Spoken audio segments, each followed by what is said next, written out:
Merong tao dito na pinaghihiwalay kayong dalawa ng person mo, and I feel like you didn't expect na itong tao na 'to ay makikipag-agawan diyan sa person mo.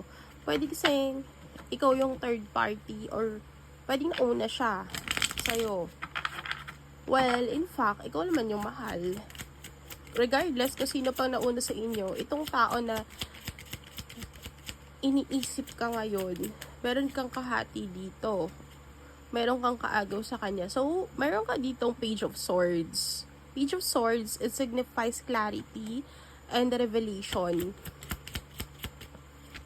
I feel like you really wanted this love connection. Kaya lang, mukhang sa universe na yung humadlang muna sa ngayon. We have here the Four of Wands.